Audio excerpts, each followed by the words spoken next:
Guy? Ben voyons, c'est Guy, la vague à Guy. Oui, mais Guy, Guy Tremblay. Guy Tremblay, c'est un kayakiste, là, on va l'appeler un vieux de la vieille là, qui venait ici. Là, je ne sais même plus si ça fait 30 ou 40 ans, là, je ne voudrais pas le vieillir trop, là, mais je ne sais pas si c'est lui qui a découvert la vague, mais c'en est un qui a décidé de venir en kayak. peux-tu nous faire un petit résumé des sports d'eau vive qu'on peut pratiquer dans le rapide Lachine? On va commencer par le kayak d'eau vive parce que c'est vraiment une belle place pour s'initier, aussi se perfectionner en kayak d'eau vive. On a le surf de rivière, bien sûr, je vais envoyer ici derrière. On a la planche à pagaie, donc on peut faire en eau calme, mais aussi en eau vive ou même faire des petites balades sur le fleuve.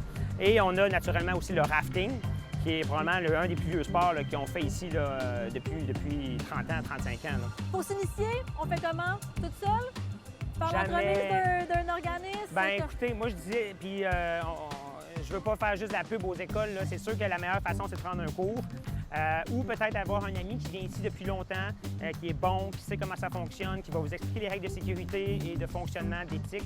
Allez pas là tout seul pour la première fois, là, avec une planche prise dans un garde-robe là, de son grand-père qui surfait à Hawaï dans les années 60. Prenez le meilleur équipement, équipez-vous, prenez des conseils de professionnels. Votre progression va être beaucoup plus rapide, puis ça va être fait de façon sécuritaire. On a choisi ce lieu-là pour parler de l'aménagement, comme je te disais. Pourrais-tu nous faire un petit résumé de comment ça s'est passé, comment ça a été financé, pour répondre à quel problème? On a le droit à ce magnifique spot maintenant. Bien, on est très chanceux parce que je pense qu'il y avait... Ici, c'est un site qui était de plus en plus achalandé, de plus en plus utilisé par les surfeurs, par les kayakistes.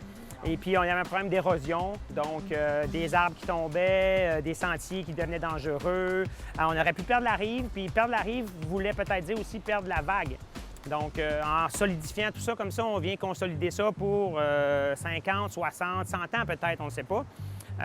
Puis on est vraiment chanceux parce que c'est vraiment la première fois que la Ville décide d'investir officiellement dans les sports d'eau vive. Donc, par le fait même, autoriser ou accepter le surf de rivière parce qu'on surfe depuis presque 20 ans, Habitat 67, Vague à Guy, mais on avait toujours un peu le statut de toléré.